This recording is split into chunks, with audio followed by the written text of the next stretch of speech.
इसमें geometry starting से start करेंगे फ्रेश, और मेंसुरेशन आप सभी लोग कंप्लीट कर चुके हैं।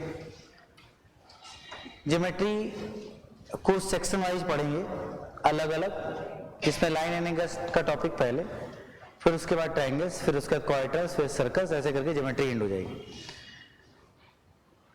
ज्योमेट्री एक ऐसा टॉपिक है जिसमें बेसिक ही उतना इंपॉर्टेंट नहीं होता जितना क्वेश्चंस होते हैं। बेसिक थ्योरम्स तो तैयार कर ही रहे होंगे आप, तो मान लो है ही पार्ट, लेकिन उससे ज्यादा कहीं जरूरी होगा कि एक एक क्वेश्चन आप ज्योमेट्री का टारगेट कर रहे हो। अगर आप एक एक क्वेश्चन तैयार करेंगे तभी ज्योमेट्री तैयार होगी। मेंसुरेशन में मान लो हमने बेसिक कंसेप्ट आपको पढ़ाया, फिर आपने उस टाइप के क्वेश्चन सॉल्व कर लिए।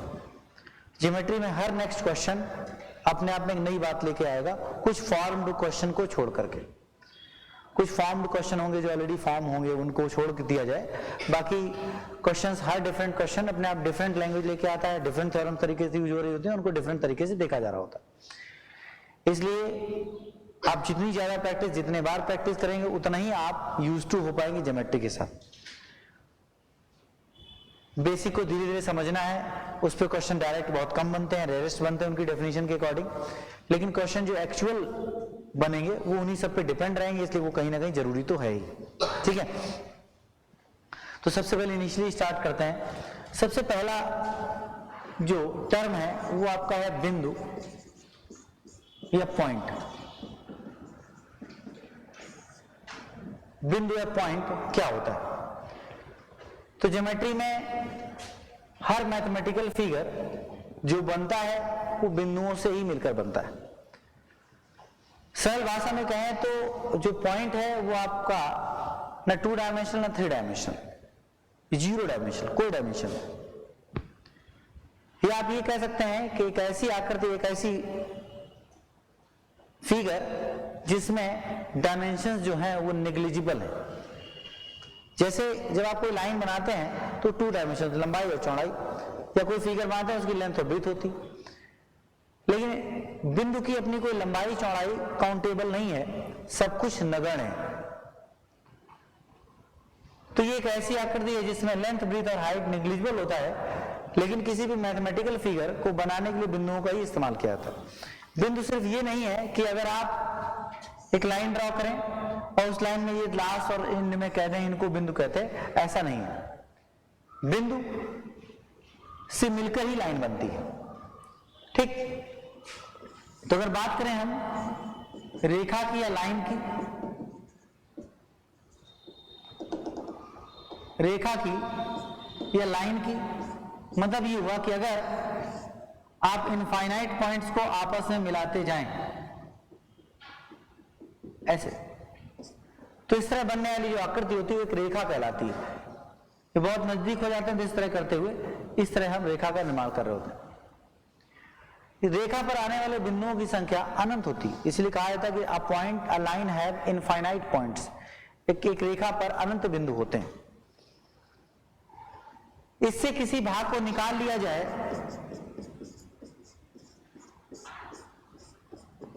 रेखाखंड या लाइन सेगमेंट कहलाता है।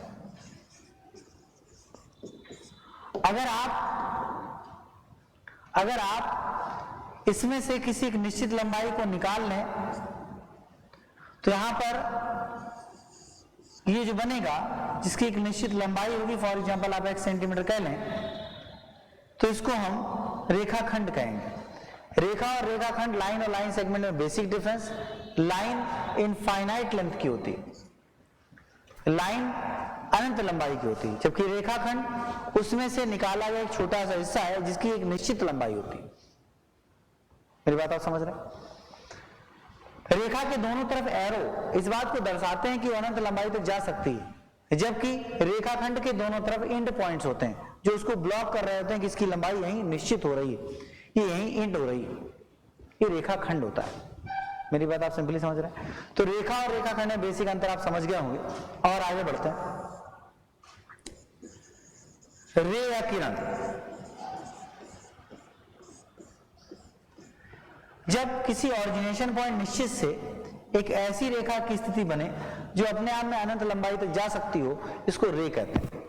इसका ओरिजिनेशन फिक्स होता है। लाइन के केस में ओरिजिनेशन एंडिंग दोनों फिक्स नहीं, ये किसी डायरेक्शन में कहीं भी जा सकती, जबकि रे के केस में उसका ओरिजिनेशन फिक्स होता है और वो अपने आप में एक ही डायरेक्शन में लगातार आगे बढ़ सकती, इसको हम रे कहते हैं। इस बिंदु को ओरिजिनेशन बोलते हैं, ओरिजिन। ठीक, मेरी बात आप समझ पा रहे हो? इन 4 पॉइंट को लिखें फटाफट। बिंदु या पॉइंट,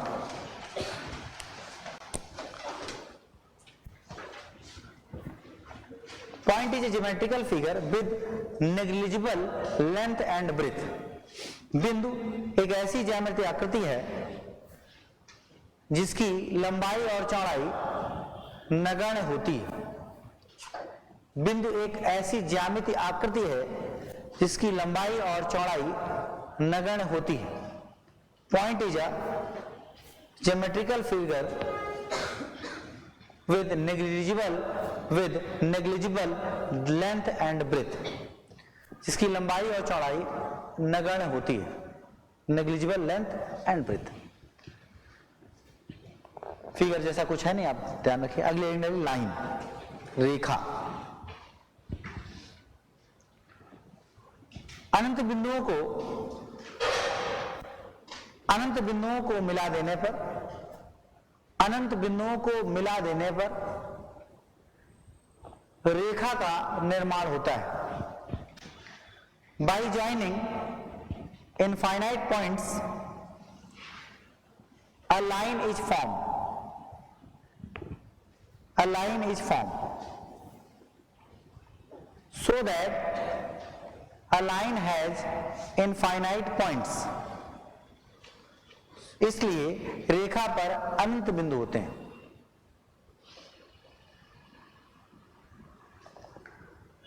रेखा की लंबाई अनंत होती है। A line has infinite length, रेखा की लंबाई अनंत होती है। A line has infinite length, रेखा की लंबाई अनंत होती है। इनफाइनाइट लेंथ, ऐसे एरो करके जरा सी लाइन खींच लीजिए।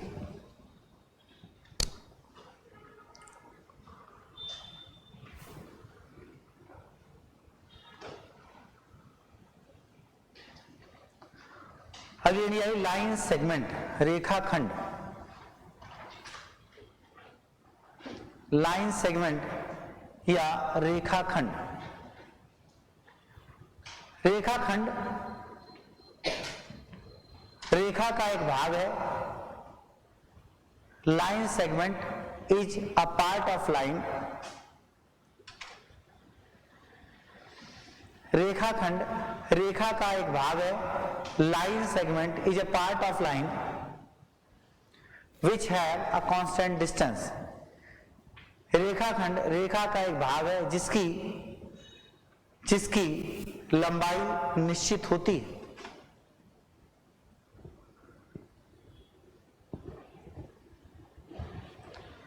Line segment is a part of line which have a constant distance, जिसकी लंबाई निश्चित होती है। रेखाखंड पर भी अनंत बिंदु ही माने जाते हैं। A line segment also has infinite points.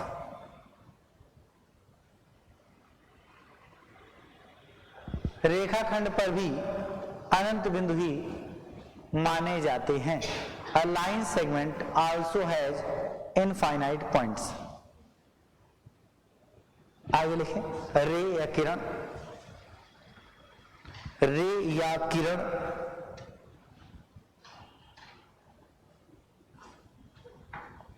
जब एक रेखा का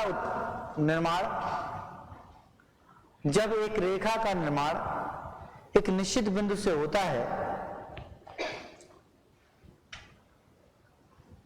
तब किरण बनती है। When a line originates from a defined point,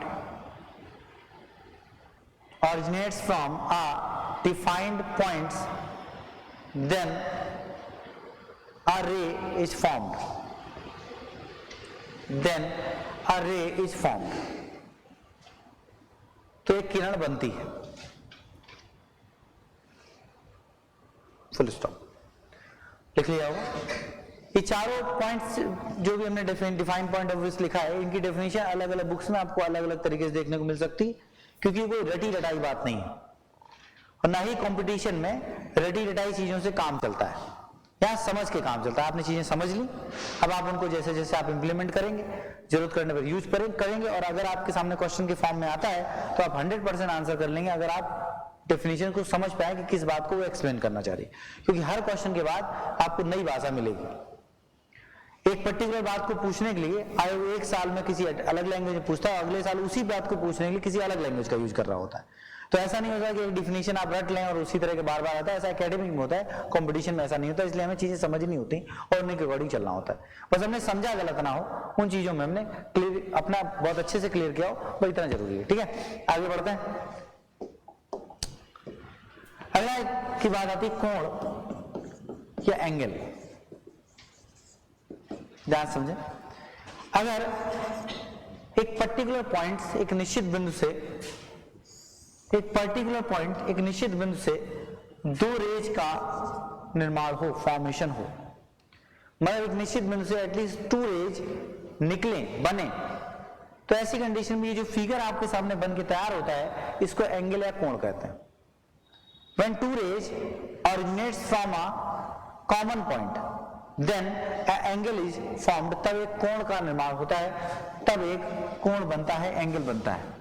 यहां पर हम अगर एक फिक्स पॉइंट ए ले लें, मान लो यहाँ बी ले लें, यहाँ ओ ले लें, तो ये जो ओरिजिनेशन है, ओरिजिनेशन पॉइंट है, उसको हम एंगल का वर्टेक्स कहते हैं, उसको हम एंगल का वर्टेक्स या शीर्ष कहते हैं। ये जो ओरिजिनेशन पॉइंट है, उसको हम कोण का, एंगल का वर्टेक्स या शीर्ष कहते हैं। This is origin. जो ऑरिजिन होता है वो एंगल के पॉइंट ऑफ व्यू से वर्टेक्स कहलाता है, जबकि जो रेज हैं उनको हम आर्म्स कहते हैं, भुजाएं, कोण की भुजाएं। जबकि इनके बीच की जो दूरी है, एंगुलर डिस्टेंस, एंगुलर डिस्टेंस को थोड़ा ऐसे याद रखिएगा, बाकी ट्रिग्नोमेट्री जब पढ़ेंगे तो और पढ़ेंगे कि डिग्री, ग्रेड और रेडियन में क्या रिलेशन होते हैं, इन सब बातों को पढ़ेंगे। तो जब किसी पॉइंट को देखा है तो पूरा एंगुलर डिस्टेंस 360 डिग्री होता है। अभी आप सिर्फ डिग्री की बात याद रखें, या आप रेडियन में संबंध भी याद रख सकते हैं, बराबर 2 पाई रेडियन। ठीक है, ये आपका 360 डिग्री या 2 पाई रेडियन होता है। इसका जितना पार्ट इसने कवर कर रखा होता है वो उसकी एंगुलर डिस्टेंस कहलाता है। तो ये जो बीच की एंगुलर डिस्टेंस है, कोणीय दूरी है, वो जितनी भी होती है वही आपका कोणीय मान कहलाता है।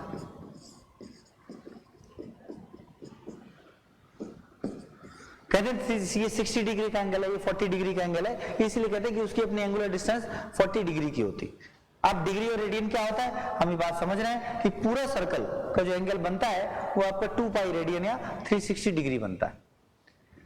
इसको मार्क करने के लिए अगर आप याद करें तो आपको बताया गया था 1 रेडियन बराबर 1 रेडियन बराबर, अगर यूनिट रेडियस लेकर यूनिट लेंथ का आर्क लगाया जाए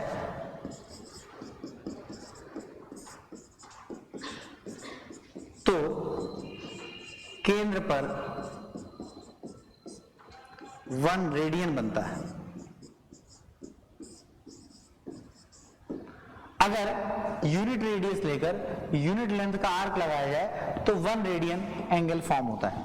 मतलब ये हुआ कि जैसे यह सेंटर ले लें और आपने 1 सेंटीमीटर लंबाई ली और 1 सेंटीमीटर का आर्क लगा दिया, तो ये जो यहां पर एंगल बनेगा, ये अगर इसको हम मान लें कि इसको हम थीटा मार्क करें तो दिस इज 1 रेडियन, ये 1 रेडियन होगा।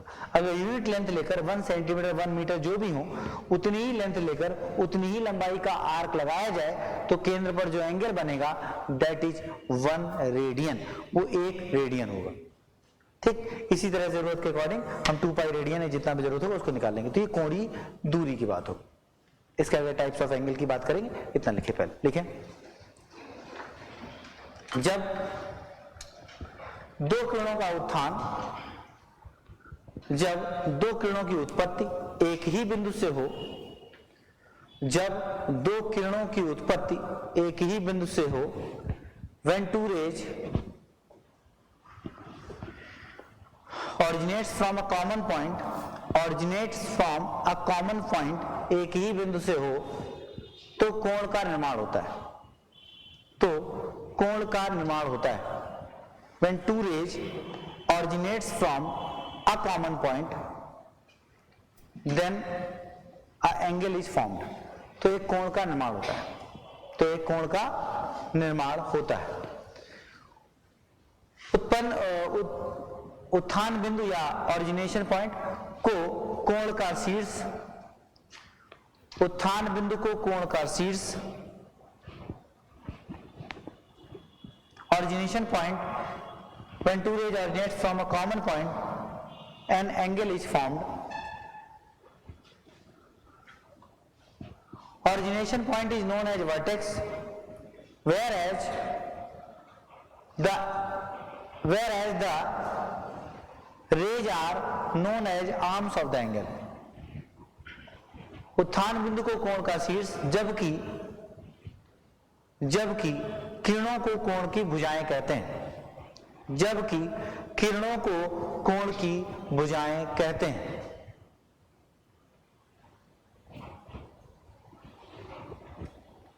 किरणों को कोण की भुजाएं कहते हैं। किरणों के बीच की कोणीय दूरी को, the angular distance between arms, किरणों के बीच की कोणीय दूरी को कोण का कोणीय मान कहते हैं। The angular distance between the rays, the angular distance between the rays is known as angular value of the angle. The angular distance between the rays is known as angular value of the angle. किरणों के बीच की कोणीय दूरी को कोण का कोणीय मान कहते हैं, कोण का कोणीय मान कहते हैं। इतना बनाएं, हो गया, जल्दी नोट करें।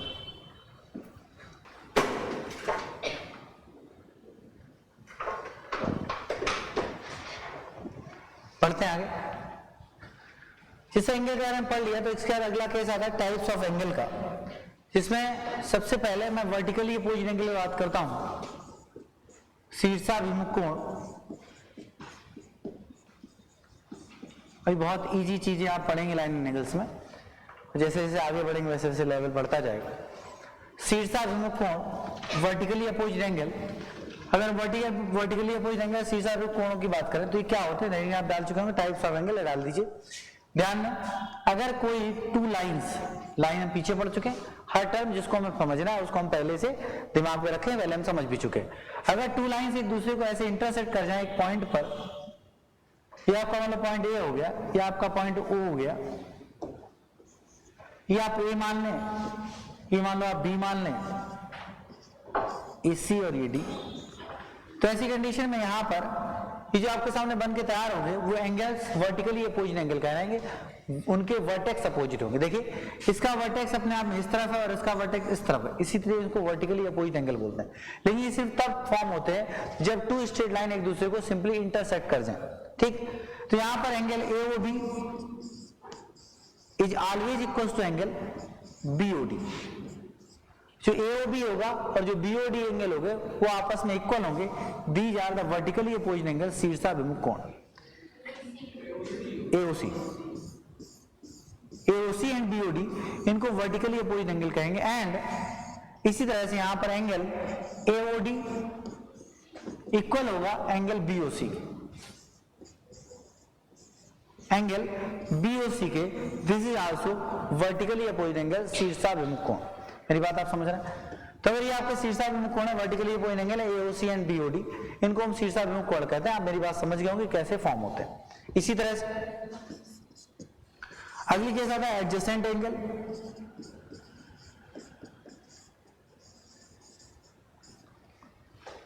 आसन्न कोण,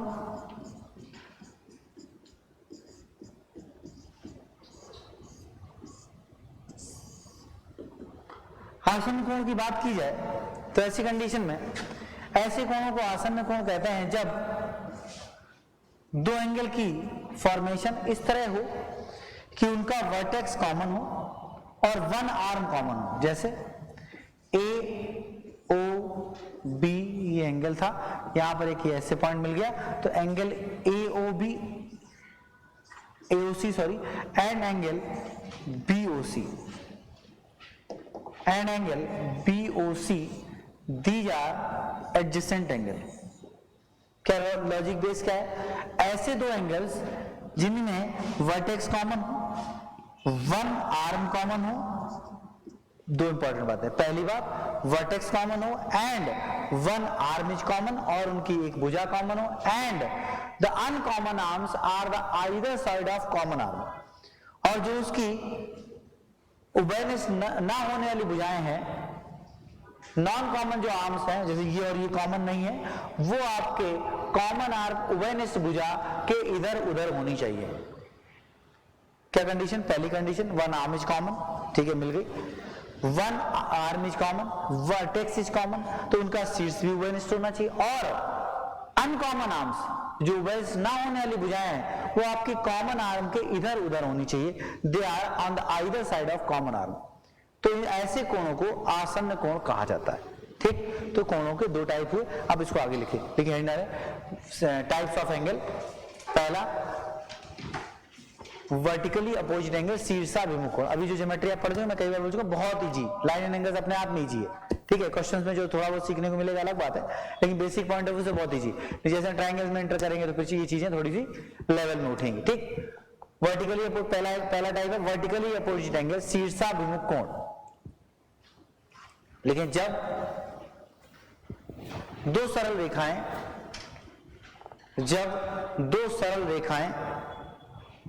एक दूसरे को प्रतिच्छेद करें तो शीर्षाभिमुख कोणों का निर्माण होता है। हो गया? फाइनली एडजेसेंट एंगल, आसन्न कोण। एडजेसेंट एंगल या आसन्न कोण,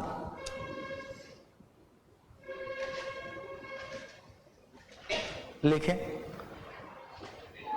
देखें, ऐसे दो कोण, सच टू एंगल्स, ऐसे दो कोण जिनमें शीर्ष उभयनिष्ठ हो, ऐसे दो कोण जिनमें शीर्ष उभयनिष्ठ हो, एक भुजा उभयनिष्ठ हो, ऐसे दो कोण जिनमें शीर्ष उभयनिष्ठ हो, एक भुजा उभयनिष्ठ हो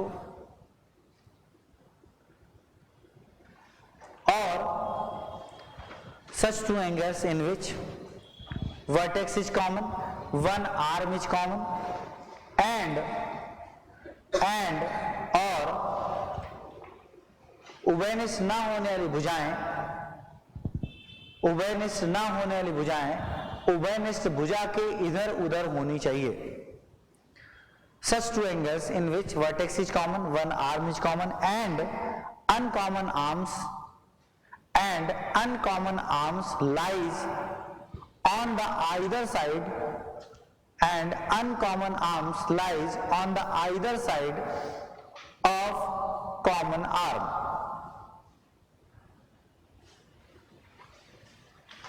On the either side of common arm, जिसमें शीर्ष उभयनिष्ठ हो, एक भुजा उभयनिष्ठ हो और उभयनिष्ठ ना होने वाली भुजाएं वो इधर उधर होनी चाहिए। नोट कर लें।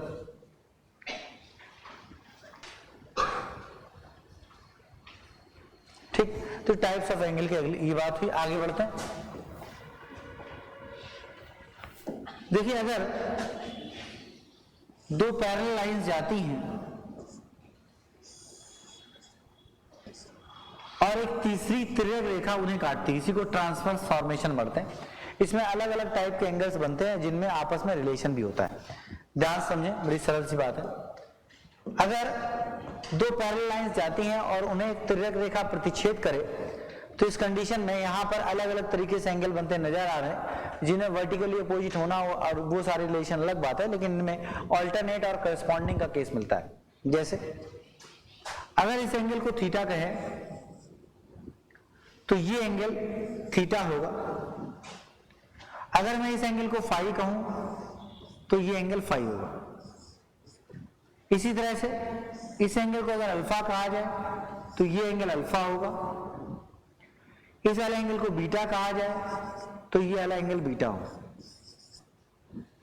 इसमें थीटा जहां जहां लिखा वो फाई, अल्फा और बीटा, ये सब जैसे लिखे हुए हैं इनको करस्पॉन्डिंग एंगल,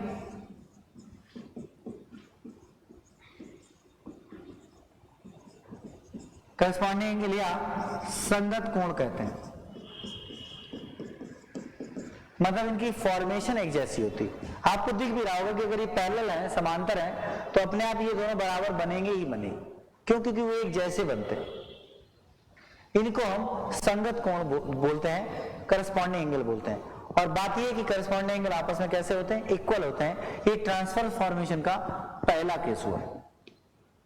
अगर यही बना लेते हैं, अगर दो तिर्यक रेखाओं को इसी तरह एक तीसरी रेखा काट रही है तो ऐसे केस में ऑल्टरनेट एंगल भी बराबर होते हैं। जैसे इसको अगर मैं 1 कहूं तो ये आपका 1 हो, इसको अगर मैं 2 कहूं तो ये वाला 2 हो। तो यहां पर 1 2, अगर इसको मैं 3 कहूं तो ये वाला 3 होगा। एक्सटीरियर अल्टरनेट बोलते हैं इनको, एक्सटीरियर अल्टरनेट ये वाले, ये इंटीरियर अल्टरनेट, अंता एकांतर, इनको हम बाह्य एकांतर बोलते हैं। इसी तरह से ये अगर आपका 4 होगा तो ये आपका 4 होगा। अब आपके मन में अचानक आने लगे कि नहीं भैया ये तो वर्टिकली अपोजिट से इक्वल, तो अल्फा बराबर बीटा क्यों नहीं लिखा? तो वर्टिकली अपोजिट को अभी अलग रख रहे हैं, फिर जब क्वेश्चन करें तो इन सबको मिला के थ्योरम्स के रूप में, इन सबको मिला के रूल्स के रूप में क्वेश्चंस कर रहे हैं, वो एक अलग बात है। अभी सबको अलग अलग समझना है। तो 3 3 के बराबर, 4 4 के बराबर, 2 2 के बराबर, 1 1 के बराबर। अब आप कहें 2 और 3 तो वर्टिकली अपोजिट है, फिर आप कहें 2 और 3 तो इक्वल है क्योंकि ये तो करस्पॉन्डिंग है। तो सारी बातें सही है, एक दूसरे रिलेट होकर ही आ रही है, चाहे तो प्रूव कर रहे हैं तो समझ भी सकते हैं। ठीक, इन कोणों के जहां जहां नाम रखे गए हैं, ये 2 2 1 1 4 4 3 3, ये आपके एकांतर कोण है, अल्टरनेट एंगल है। ये आपके एकांतर कोण है, अल्टरनेट एंगल्स हैं, ये आपके सामने है। एकांतर कोण और अल्टरनेट एंगल आपस में कैसे होते हैं? बराबर होते हैं। करस्पॉन्डिंग एंगल अपने आप में, अल्टरनेट एंगल जो है, जैसे 2 और 2 अल्टरनेट है तो दोनों आपस में कैसे होंगे? इक्वल होंगे, बराबर होंगे। ठीक, आगे बढ़ते हैं। इसी तरह से अगर 2 लाइंस को आप ऐसे ड्रॉ कर रहे हैं और एक तीसरी तिर्यक रेखा जिसको ट्रांसवर्स लाइन बोलते हैं, इसने इसको आकर इंटरसेक्ट किया, तो ये वाले जो एंगल बनते हैं इनको हम संगत अंतःकोण बोलते हैं, को इंटीरियर एंगल्स। संगत अंतःकोण या को इंटीरियर एंगल्स ये दोनों तरफ बनते हैं, जैसे इधर और इधर भी। संगत अंतःकोण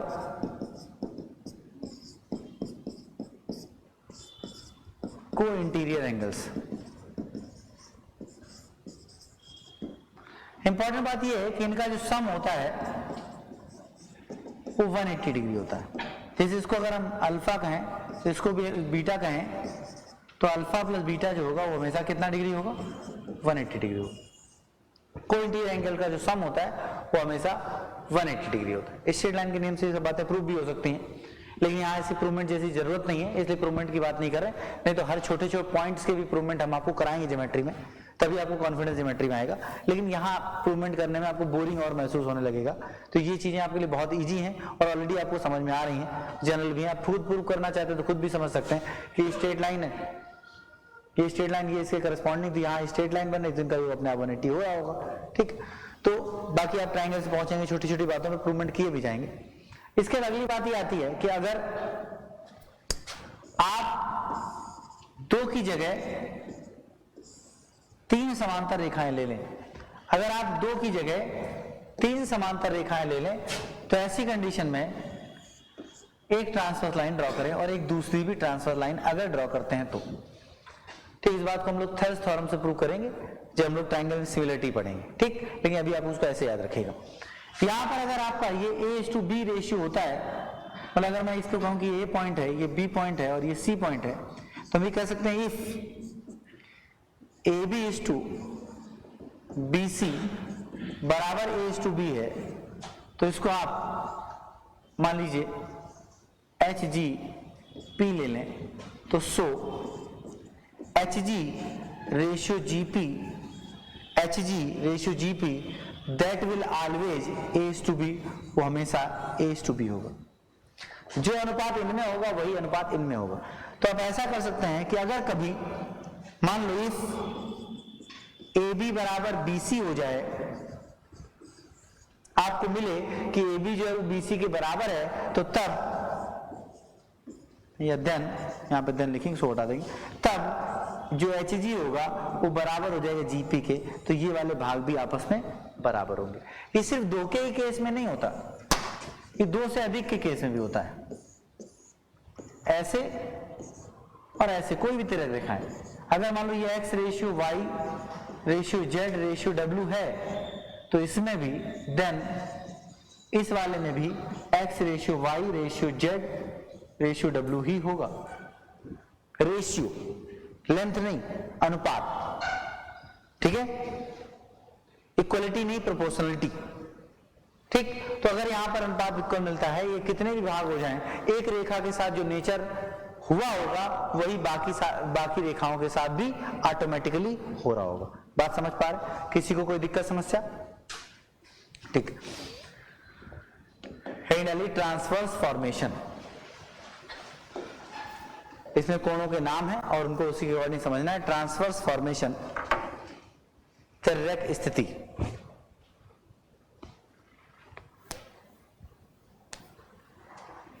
लिखें।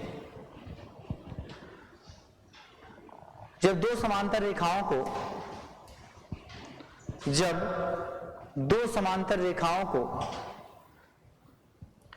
एक तीसरी रेखा काटे, जब 2 समांतर रेखाओं को एक तीसरी रेखा काटे तो बनने वाले संगत कोण आपस में बराबर होते हैं। When two parallel lines are intersected by a transverse line, when two parallel lines are intersected by a transverse line, then corresponding angles are equal to each other। जब 2 समांतर रेखाएं एक तिर्यक रेखा द्वारा कटती हैं तो संगत कोण बराबर होते हैं, then corresponding angles are equal, तब संगत कोण बराबर होते हैं। एकांतर कोण आपस में बराबर होते हैं। ऑल्टरनेट एंगल्स आर इक्वल, एकांतर कोण आपस में बराबर होते हैं। अल्टरनेट एंगल्स आर इक्वल, एकांतर कोण आपस में बराबर होते हैं।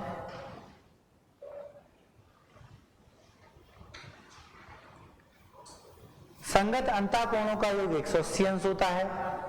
सम ऑफ को इंटीरियर एंगल्स इज ऑलवेज 180। संगत अंतःकोणों का योग सदैव 180 अंश होता है। सम ऑफ को interior angles is always 180 degree. संगत अंतःकोणों का योग सदैव 180 अंश होता है। सम ऑफ को इंटीरियर्स इज ऑलवेज 180 डिग्री।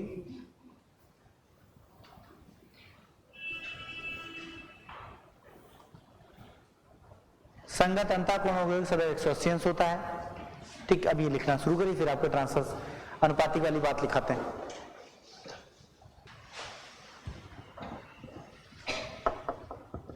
बना लिया?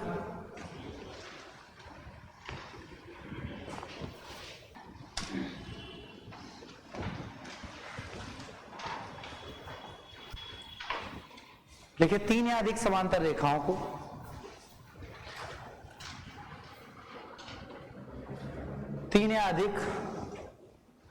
समांतर रेखाओं को यदि कोई तिर्यक रेखा काटे, 3 या अधिक समांतर रेखाओं को यदि कोई तिर्यक रेखा काटे, तो उसके भागों के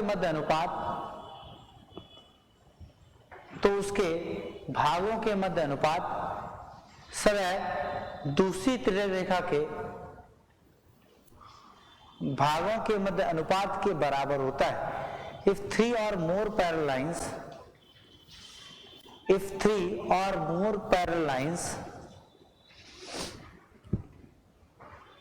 are intersected by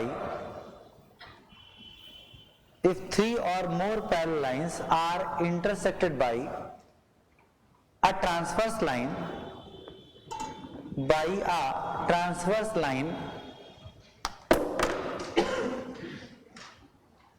three or more parallel lines are intersected by a transverse line,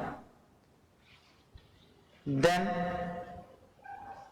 the ratio between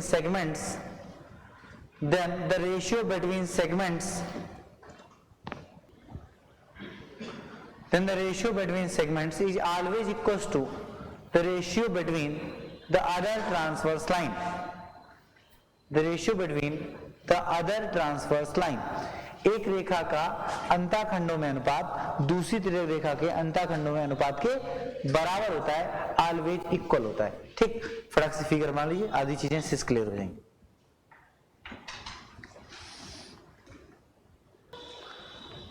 बढ़े आगे। ये थी ट्रांसवर्स लाइन की फॉर्मेशन। एंगल की फॉर्मेशन के अकॉर्डिंग हमने एंगल्स को देखा, जिसमें हमने वर्टिकली अपोजिट, एडजेसेंट और सबको पढ़ा। इसके बाद अगले एंगल्स की जो नेमिंग आती है वो की आती है इसके एंगुलर वैल्यू के अकॉर्डिंग, उनके अकॉर्डिंग भी एंगल्स की वैल्यू होती है। जैसे अगर दो रेज का ऑरिजिनेशन ऐसे हो कि उनकी डायरेक्शन भी सेम हो और ऑरिजिनेशन भी सेम हो, तो बन तो ये भी कोण रहा होगा। जहां आपने एंगल लिखा है, एंगल की डेफिनेशन आपने लिखी थी, वहां पर एंगल की नेमिंग की बात और कर लीजिए। एंगल की नेमिंग करने के लिए एंगल AOB, अगर हम नेम की बात करेंगे एंगल का नेम कैसे रखते हैं, तो आप उसको लिखेंगे AOB और एंगल BOA। ठीक है, बड़ी आप कॉमन सी बात आपको आती है, लेकिन फिर भी ध्यान रखें, एंगल AOB या BOA इसको डिनोट करने के लिए जहां पर वर्टेक्स होगा उसको बीच में रखते हैं, AOB कहेंगे या BOA कहेंगे, बस। ठीक, आगे बढ़ते हैं। तो जब जो दो रेज का ऑरिजिनेशन एक पॉइंट से हो, ये ऑरिजिनेशन हो और यहीं पर A आ जाए और इसी पर B आ जाए, तो जब एंगल AOB, या आप थीटा मार्क कर सकते हैं कि मान लीजिए इनके बीच के एंगल के मान को थीटा कहें, तो वो आपका इक्वल टू 0 डिग्री हो, तो इसको हम शून्य कोण कहते हैं, या जीरो एंगल।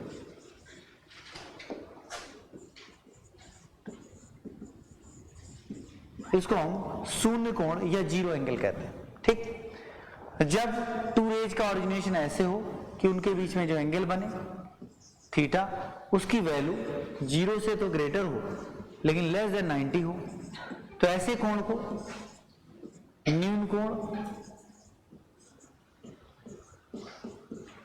या एक्यूट एंगल कहेंगे। ऐसे कोणों को न्यून कोण या एक्यूट एंगल कहेंगे। इसी तरह से अगर दो रेज का ऑरिजिनेशन इस तरह हो कि उनके बीच बनने वाले एंगल की जो वैल्यू हो वो 90 डिग्री की इक्विवेलेंट हो जाए, तो थीटा इक्वल्स तो अगर 90 डिग्री हो जाता है तो इसको हम समकोण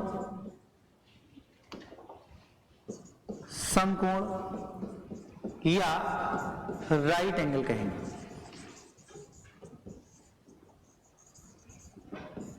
समकोण या राइट एंगल कहेंगे। अगर रेज का ऑरिजिनेशन ऐसे होता है कि एंगल की जो वैल्यू बनती है वो आपका 90 से ग्रेटर हो जाए लेकिन 180 से लेस रहे, 180 मतलब स्ट्रेट लाइन बनती है, तो इसको हम सरल कोण, रिज कोण,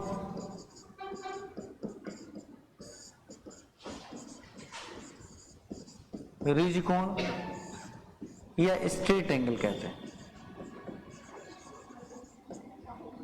सॉरी,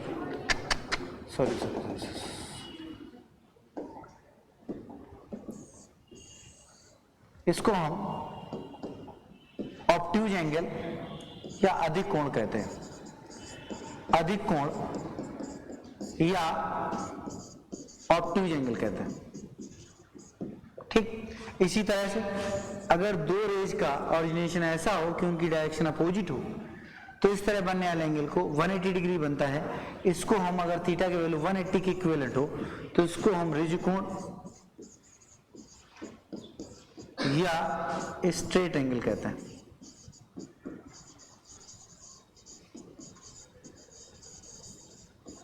इसको रिज कोण या स्ट्रेट एंगल कहते हैं। इसी तरह से अगर रेज का निर्माण ऐसे हो जाए और इधर वाले एंगल को ले रहे हो हम, तो इसको हम जब थीटा का मान 180 से ग्रेटर हो जाए लेकिन 360 से लेस रहे तो इसको हम रिफ्लेक्स एंगल या बृहत कोण कहते हैं। रिफ्लेक्स एंगल या बृहत कोण कहते हैं जब एंगल का मान 180 से ग्रेटर और 360 से लेस हो जाए। बात समझ गए आप? इन द सेम वे थोड़ा और ध्यान देते हैं, एक और बचा कि अगर रेज का निर्माण इसी सेम एक ऑरिजिन से हो रहा हो और ये पूरा कंप्लीट एंगल देखा जाए तो ये आपका 360 डिग्री, इसको हम पूर्ण कोण या होल एंगल कहते हैं। पूर्ण कोण या होल एंगल कहते हैं। मेरी बात समझ गए? तो ये एंगल की नेमिंग हो गई on the case on basis of angular value. उनकी एंगुलर वैल्यू के भी पर मतलब उनकी जो डिग्री वैल्यू होगी, जो एंगुलर डिस्टेंस होगी, उसके अकॉर्डिंग उनकी नेमिंग डिसाइड हुई कि इसको भाई हम शून्य कोण, ये आपका न्यून कोण, ये आपका सम कोण, ये आपका अधिक कोण, ये रिज कोण, ये रिफ्लेक्स एंगल और ये आपका पूर्ण कोण। मेरी बात आप समझ पाए? किसी को किसी तरह की कोई दिक्कत, समस्या, कोई डाउट? नोट करें।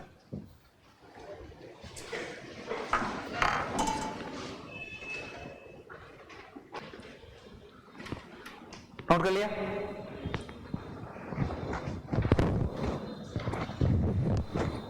चलिए ध्यान दें, अगर दो एंगल इस तरह बने, ये आपका एंगल ए है, ये आपका बी है, ये आपका पॉइंट सी है, और एक एंगल मान लीजिए यहां बना हुआ है, ये डी है, ये ई है और ये आपका एफ है। अगर इनका सम आपका 90 के बराबर हो जाए, सम से मतलब एंगल की एंगुलर वैल्यू से होता है, ये एंगल थीटा मान लो, ये आपका फाई मान लिया जाए, तो इसका मतलब थीटा प्लस फाई की वैल्यू अगर आपका 90 डिग्री हो जाता है तो ऐसे एंगल को पूरक कोण कहते हैं, कॉम्प्लीमेंट्री एंगल्स। ठीक, ये दोनों कोण एक दूसरे के पूरक कहलाते हैं। एक पता होने पर दूसरा आप अपने आप निकाल सकते हैं। मतलब अगर आपसे कह दिया है कि एक एंगल 30 डिग्री है तो उसका पूरक कोण अपने आप 60 डिग्री होगी, तो ऐसे कोणों को पूरक कोण कहते हैं। इसी तरह से अगर दो एंगल इस तरह बने, ए बी सी, उसी तरह डी ई एफ, अगर इस तरह बने और इन दोनों कोणों का सम आपका 180 डिग्री हो, मतलब इसको हम अल्फा मान लें, इसको बीटा मान लें, और अगर अल्फा प्लस बीटा की जो एंगुलर वैल्यू यहां नजर आ रही हो आपकी 180 डिग्री के इक्विवेलेंट हो, तो इस तरह बनने वाले कोण को समपूरक कोण या सप्लीमेंट्री एंगल्स कहते हैं। लिखें, पूरक कोण यदि दो कोण का कोणीय मान ऐसा हो, if two angles are there whose sum is 90 degree, ये दो कोण ऐसे हों जिनका योग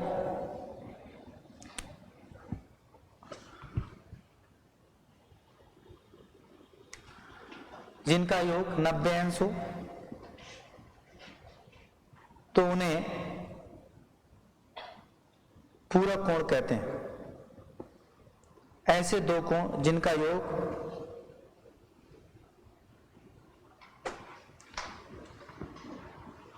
90 अंश हो को पूरक कोण कहते हैं। Such triangle whose sum is 90 degree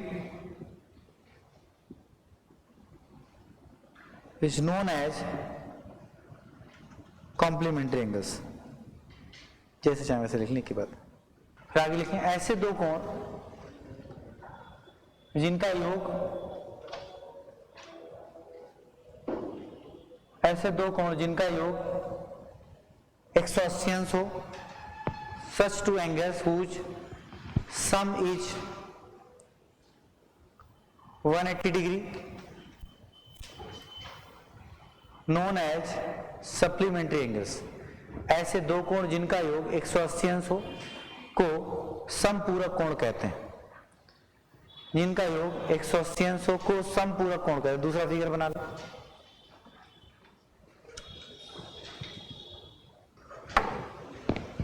हो गया ठीक। तो ये था लाइन एंड एंगल्स का बेसिक। इसके अलावा लाइन एंड एंगल्स का बेसिक कंप्लीट। और अब स्टार्ट होते हैं क्वेश्चंस, जिसमें ज्योमेट्री की बुक आप ऑफिस से ले लीजिए और क्वेश्चंस लगातार लगाइए। ठीक है, हमने आपसे पहले स्टार्टिंग में कहा था कि आज की क्लास में जो आप पढ़ेंगे धीरे धीरे वो आपको बहुत इजी मिलेगा।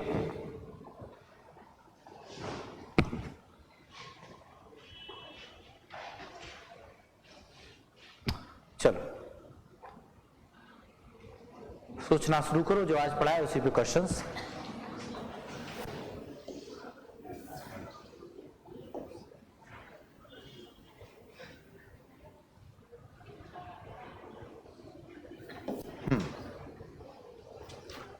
दो दी गई बिंदु से कितनी लाइनें गुजर सकती हैं? इनफाइनाइट। अगर एक पॉइंट दिया जाए आपको तो उस पॉइंट से गुजरने वाली लाइंस की जो संख्या है, उस पॉइंट से गुजरने वाली जो रेखाओं की संख्या है, वो ऑटोमेटिकली आप कह सकते हैं इस दिए गए बिंदु से अनंत रेखाएं गुजर सकती हैं। जितनी चाहो उतनी आप पास कराते जाओ तो आपका आंसर होगा इनफाइनाइट लाइंस। अनंत रेखाएं गुजर सकती हैं। बात समझ रहे हैं आप? किसी को कोई दिक्कत?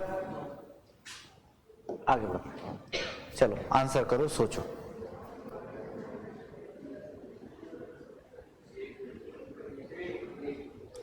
क्या दो अलग अलग रेखाएं अधिक से अधिक कितने बिंदुओं से गुजर सकती हैं?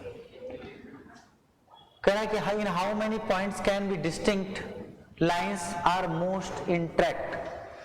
तो आपकी दो अलग अलग रेखाएं अधिक से अधिक कितने बिंदुओं से होकर गुजर सकती? अधिक से अधिक। अगर दो अलग अलग है तो ऐसी कंडीशन में एक लाइन ये जा रही है और मोस्ट इंटरसेक्ट, तो इंटरसेक्टिंग जो पॉइंट होगा वो कितना होगा? 1 होगा, क्योंकि उसने इंटरसेक्ट वर्ड का प्रयोग किया। कितने बिंदुओं से प्रतिच्छेद कर सकते हैं? तो प्रतिच्छेदन एक बिंदु पर हो सकता है। ठीक है, कोई दिक्कत समस्या? आंसर हो गया 1। आगे बढ़ते हैं। Given point 2 point P and Q, find how many line segment do they determine। क्या दो बिंदुओं P और Q को देखते हुए यह निर्धारित करें कि वे कितने रेखाखंड निर्धारित कर सकते हैं। अगर P और Q डिफरेंट पॉइंट्स हैं तो वो कितने लाइन रेखाखंड बना सकते हैं? तो इस तरह के कुछ सवाल लाइन एंड एंगल से पहले स्टार्ट होते हैं, जैसे कि डेफिनेशंस आपको बताई गई और उन्हीं के अकॉर्डिंग आपको क्वेश्चंस करने होते हैं। ठीक है, तो अभी ना तो आपने अटेम्प्ट किया और लगातार ऐसे क्वेश्चन पढ़ने का कोई मतलब नहीं होता। ठीक है, आप आराम से क्वेश्चंस करिए। इनका डिस्कशन 5 मिनट का होगा, जो आपको आ जाएंगे, और जो आपको नहीं आएंगे वो पहले आप उनके साथ जूझिए। ये बिल्कुल मत सोचिए कि जब क्लास में पहुंचेंगे तो पहले क्वेश्चंस कराए जाए तब आप पढ़ेंगे। वो डाउट्स के रूप में आए तो ज्यादा बेहतर है। ऐसा कुछ भी नहीं सिखाना कि मैं प्रॉफिट लॉस पढ़ा रहा हूं तो अर्थमेटिक में सिखाना होता है कि परसेंटेज के क्वेश्चन मैं कैसे कराना चाहता हूं। जब आप ज्योमेट्री पढ़ते हैं, जब आप एडवांस मैथ्स पढ़ते हैं, तो यहाँ पर मैं कैसे कराना चाहता हूँ ये एक फालतू बात हो जाती है। यहाँ पर क्वेश्चन के यूनिक मेथड्स ही होते हैं, वो ऐसे ही चलते हैं और सब कुछ आपको याद रहेगा प्रैक्टिस से। ठीक, तो लाइन एंड एंगल्स की पहली एक्सरसाइज मोस्ट प्रॉब्ली 99 सवाल है उसमें पहली एक्सरसाइज में, और लाइन एंड एंगल्स पे एक ही एक्सरसाइज बन भी सकती है, तो एक ही एक्सरसाइज है। फिर जब आप बुक लेंगे और उसमें क्वेश्चन देखेंगे तो आगे ट्रायंगल्स, क्वाड्रेटर्स और धीरे धीरे लेवल उठता जाएगा। ठीक है, तो आप लाइन एंड एंगल्स के जो क्वेश्चंस हैं वो आप कल अटेम्प्ट करके आएंगे और मोस्ट प्रॉब्ली 1 या 2 क्लास में लाइन एंड एंगल्स के सारे डिस्कशन कंप्लीट हो जाएगा। ठीक है, तो बुक ले लेंगे। दूसरी बात, ये जो लेक्चर आप डेली बेसिस करेंगे, ये आपके अपने ऐप पर अर्थ एकेडमी पर आपको क्लास के बाद अगली क्लास तक मिलेगा। तो जैसे क्लास में प्रॉपर डिस्कशन हुआ क्वेश्चंस का या बेसिक कंसेप्ट का, तो घर जाके जब आप रिवाइज करें, कहीं आपको डाउट है तो वीडियो ओपन करके देख सकते हैं। ठीक, तो उसके लिए आप डाउनलोड करिए। मैक्सिमम लोगों को पहले से जिनको वीडियोस दिख रही हैं उनको दिख रहे होंगे, जिनको नहीं दिख रहे होंगे ऑफिस में संपर्क कर लेंगे, उनके भी दिखने लगेंगे। ठीक, लेकिन आपने जो आईडी, ईमेल आईडी और मोबाइल नंबर फॉर्म में भरा हो उसी से आपने रजिस्टर्ड किया हो ऐप पर, नहीं किया हो तो वो चेंज करा लीजिए ऑफिस से और आपको मिलने लगेगा। ठीक है, अगली क्लास में आप लाइन एंगल सॉल्व करके आइए, यही से अगली क्लास में कंटिन्यू करेंगे। Okay preparation.